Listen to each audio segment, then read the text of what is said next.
Okay, for the second standard in our algebra unit, we're going to be talking about factoring algebra equations.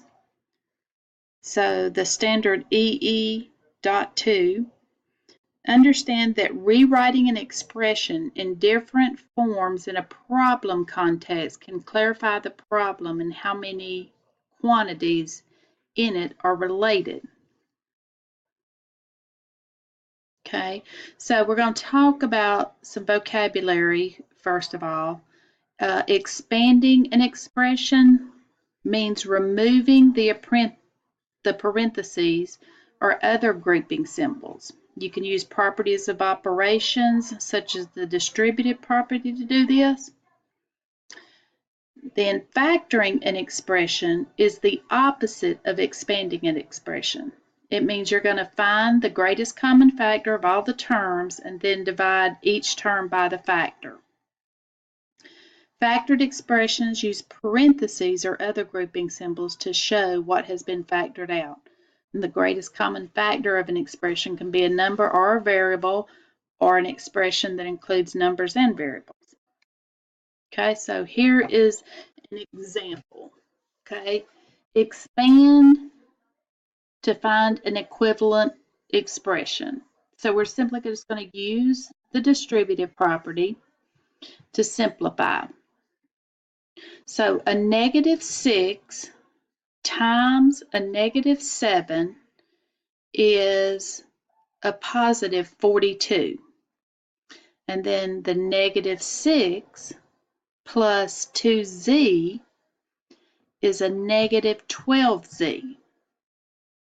Okay, so because 42 and -12z are not like terms, they cannot be combined. So the solution for this expression, -6 times -7 plus 2z, is 42 minus 12z.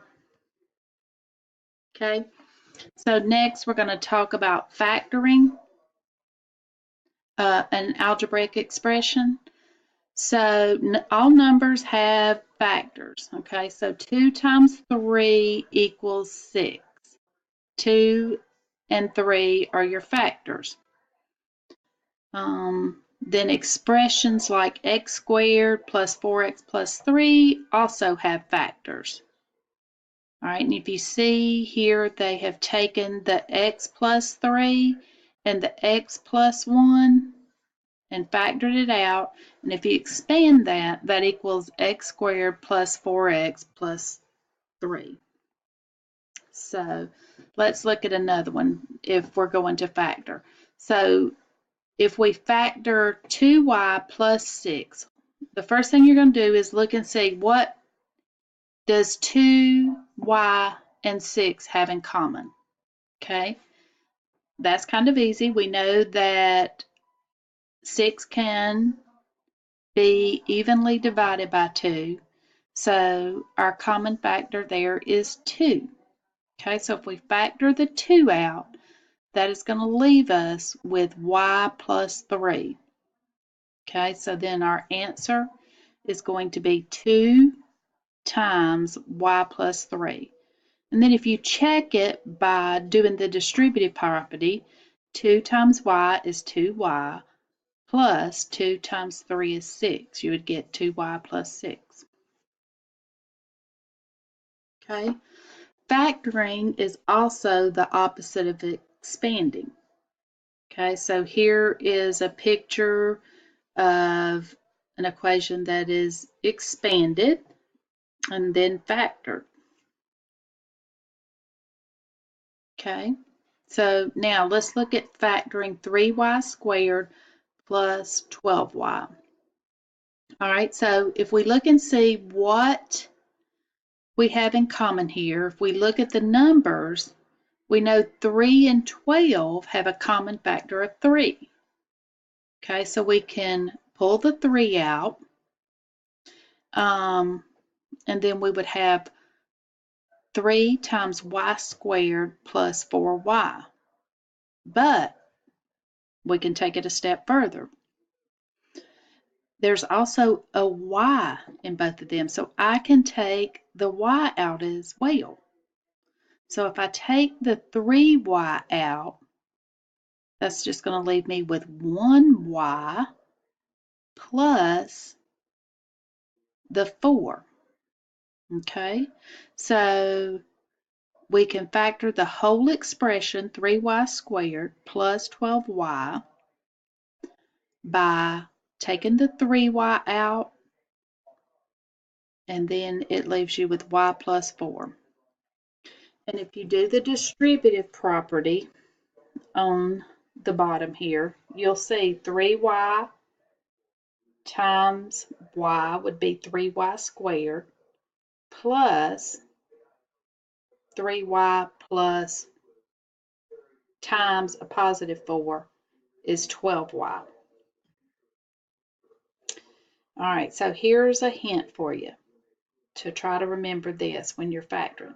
The factored form is usually best. When trying to factor, follow these steps.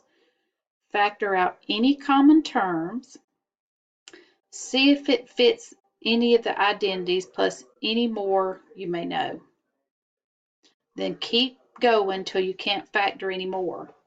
All right, just because you can pull out a common number doesn't mean you're necessarily done. If you have a common variable as well, you can pull that out.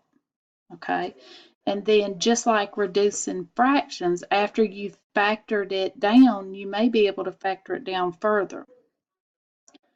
All right, so let's factor this expression. Okay, I'll give you some time to do this on your own, on paper or in your head. So the first thing we look at is what terms are common. Okay, if we look at the numbers, what do they have in common? And then what is left over? All right, so we know what 5 and 15 have in common. 5. Okay, so we can pull that out of our equation. And then what we have left over is y squared plus y. But we have the y in common too, so we haven't factored it down fully. So let's look at it. All right, so what terms do we have in common? We said 5. Well, what about the y? And the y and 3 is left over. So if we take out 5y, you look at the bottom down here, take out 5y, you're left with a y plus 3. Now if we do the distributive property on this, 5y times y is going to give us 5y squared. Then 5y plus times a positive 3 is going to be 15y. And that's what our original answer was. So that is factoring and expanding expressions. We're going to do some practicing on this. You have several practice assignments before you have a post-test. So practice, I put additional practice in there, and if you need any help or have any questions, don't hesitate to reach out to me. Thank you.